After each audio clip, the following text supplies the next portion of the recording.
স্বপ্না, আমার লাগে একটা পানি আনো তো। এই নেন পানি। এই নো, এই মাসের টাকা। এই মাসের বেতন এত কম কে? 8 টাকা কো? আরে তুমি কি ভুলে গেছো নাকি? গত মাসে যে তোমার ঘরে একটা তোমার জন্য এলইডি টিভি এনে দিলাম, মনে আছে? ওইটার কিস্তি ছিল, ওইটা পরিশোধ করে আইছি, আর টাকা টুকা পাইবো না। ও আচ্ছা, শুনেন না, অনেক দিন তো হইলো আমরা কোথাও ঘুরতে যাই না। আজকে চলেন না কোথাও ঘুরে আসি। আচ্ছা, কই যাবা? আমার বান্ধবী আছে না, ওর জামাইয়ের গত মাসে কক্সবাজার নিয়ে গেছিল। ওরা কত সুন্দর সুন্দর ছবি উঠছে, জায়গাটা না আমার অনেক ভালো লাগছে। চলেন না আমরাও কক্সবাজার দিয়ে ঘুরে আসি। আচ্ছা ঠিক আছে, আমি আগামীকাল অফিসে গিয়ে বসের সাথে এই ছুটির বিষয়ে কথা বলবো।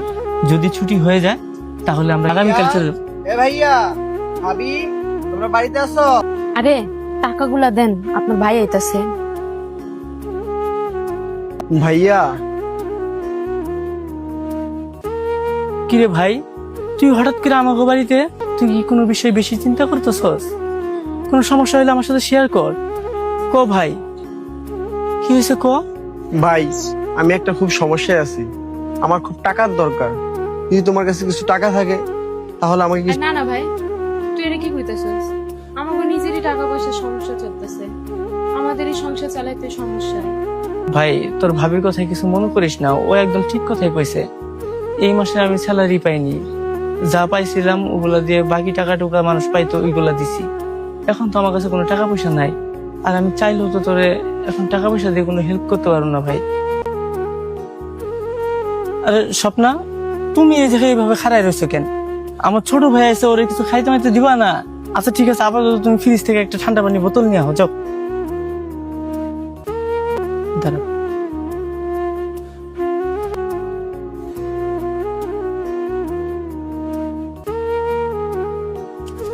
এই নি ভাই। ভাইয়া, আজকে আবার তুমি সেই ছোটবেলার কথা মনে করে দিছো। তোমার মনে আছে আমি স্কুলে যাওয়ার সময় আমার জুতাগুলো ছিঁড়ে গেছিল? তোমার টিফিনের টাকা জমায়া তুমি আমাকে জুতা কিনে দিছিলা। আমি যে সেদিন কি খুশি হয়েছি, আজকে দেখো আজকে আমি সেরকম খুশি। তুমি আমার বিপদে তোমার জমানো টাকাগুলা দিয়া আমার পাশে দাঁড়াইতেছো। আমি আল্লাহর কাছে দোয়া করি, যেই ভাই ভাইয়ের পাশে থাকে সেই ভাইয়ের কখনো যেন বিপদ না আসে। আমি আল্লাহর কাছে সবসময় দোয়া করি তুমি যেন সবসময় ভালো থাকো।